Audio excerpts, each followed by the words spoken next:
آج سے 30 سال پہلے لوگوں کے پاس ایک یا دو جوڑے لباس کے ہوا کرتے تھے. شادی کے اوپر لوگ کسی سے جوتے مانگ کے لے کے جایا کرتے تھے. یار تیرے جوتے اچھے ہیں, میں نے شادی پہ جانا ہے.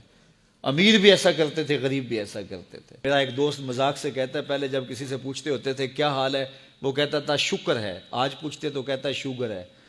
تو بالکل حالات بدل گئے اور ناشکری پیدا ہو گئی ہے, برکت اٹھ گئی ہے, اللہ کی ناراضگی ہو گئی ہے. یہ ناراضگی کیسے ہوتی ہے؟ جب ہم اس کے حکموں کو توڑتے ہیں تو پھر وہ ہماری پرواہ کرنا چھوڑ دیتا ہے. پھر صحرا میں پڑے ہوئے خشک پتے کی طرح ہوائیں چاہے ادھر اڑائیں چاہے ادھر اڑائیں, اللہ کو کوئی غرض نہیں ہوتی, وہ جدھر مزید دھکے کھاتا پھرے. اور اگر کوئی اس کا ہو جائے پھر وہ اللہ کے ذمے ہوتا ہے, اللہ پھر اس کی حفاظت کرتا ہے. کوئی میلی آنکھ سے دیکھ کے جائے کہاں, کہ کسی میں ہمت کیسے ہو. حضرت سفینہ رضی اللہ تعالیٰ عنہ جنگل میں بھٹک گئے تو انسانی بھوک سونگ کے شیر جب حملہ آور ہونے کے لیے قریب آیا تو حضرت سفینہ رک گئے اور شیر کی آنکھوں میں آنکھیں ڈال کے کہا, اور جنگل کے بادشاہ جانتا نہیں میں کون ہوں, میں رسول اللہ کا نوکر ہوں. اللہ اکبر. صاحب مشکات لکھتے ہیں کہ اس شیر نے دم ہلانا شروع کر دیا. گویا زبان حال سے کہہ رہا تھا تو رسول اللہ کا نوکر ہے تو پھر میں تیرا نوکر ہوں. اللہ اکبر.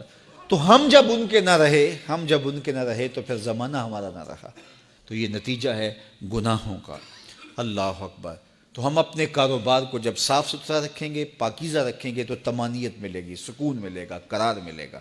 اللہ کے محبوب علیہ السلام کے ایک صحابی گھوڑا فروخت کر رہے ہیں تو ایک صحابی اور آئے تو انہوں نے کہا کہ یہ گھوڑا بیچتے ہو؟ کہا ہاں بیچتا ہوں. کتنے کا؟ کہا 500 درہم کا. تو عرب گھوڑے کے اوپر سواری کر کے چیک کرتے تھے, دیکھتے تھے, ٹرائی لیتے تھے. تو گھوڑے کے اوپر جب ٹرائی لی نا تو واپس آ کے کہا کہ اس کا 600 درہم لوگے؟ اس نے کہا میں تو 500 میں بیچنے آیا ہوں, تو تم 600 دیتے ہو تو بسم اللہ. تو پھر وہ کہنے لگے اچھا 700 لوگے؟ انہوں نے کہا کہ مجھے اور کیا چاہیے. تو کہا نہیں یہ گھوڑا تمہارا تو 800 کا ہے. وہ کہنے لگے ہاں میرا گھوڑا 800 کا ہے. تو کہا پھر 500 کا کیوں بیچ رہے ہو؟ کہا میری مجبوری تھی, میں نے بیٹی کی شادی کرنی تھی اور میں مجبوری سے 800 کا گھوڑا 500 میں بیچ رہا ہوں. انہوں نے کہا میرے صاحب, میرے بھائی, میں تو 800 میں لوں گا, جب ہے 800 کا ہے تو میں 500 کا کیوں لوں؟ انہوں نے کہا بسم اللہ. انہوں نے 800 روپے پیش کی اور گھوڑا لے لیا. تو کہا کہ میری تو مجبوری تھی کہ میں نے بیٹی کی شادی کرنی تھی اور میں اس لیے گھوڑا 300 سستا بیچ رہا تھا, اور تم نے 800 کا لیا جب تمہیں 500 کا مل رہا تھا. کہا میری بھی مجبوری تھی. کہا تمہاری کیا مجبوری تھی؟ کہا میرے رسول کا فرمان میری مجبوری تھی. کہا کیا رسول اللہ کا فرمان ہے؟ کہا ہمارے رسول نے ہمیں سودا خریدنے کا حکم دیا ہے, کسی کی مجبوری خریدنے کا حکم نہیں دیا. آج تو کہتے ہیں جناب یہ 5 کروڑ کی پراپرٹی ہے, وہ تو مجبور ہے بیچارہ اس لیے 3 کروڑ کی بیچ رہا ہے. ہم کہتے ہیں بس ہاتھوں ہاتھ اٹھا لیں. یار اگر کوئی بندہ اپنا گھر بیچ رہا ہے اس لیے کہ وہ مجبور ہے اور وہ 1 کروڑ روپے کا ہے, تو ہم اس کو 50 کا کیوں خرید رہے ہیں؟ جب ہے 1 کروڑ کا, 1 کروڑ کا خریدے. اور جو ساری زندگی لوگوں کی مجبوریاں خریدتے ہیں, فلاں پراپرٹی فلاں کی مجبوری سے خریدی, فلاں پراپرٹی فلاں کی مجبوری سے خریدی. کچھ لوگ اس طاق میں رہتے ہیں, کوئی مجبور ہو تو اس سے خریدیں.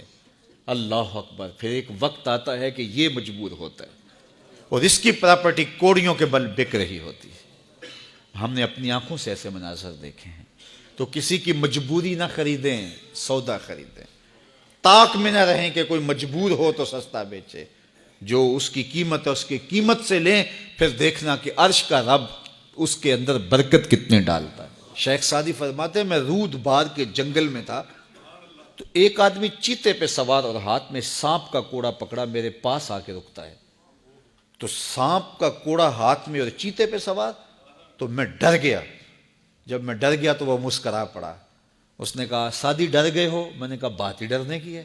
کہا تو خدا کا ہو جا, خدا کی خدائی تیری ہو جائے گی. تو اس کا ہو کے تو دیکھ, زمانہ تیرا ہو جائے.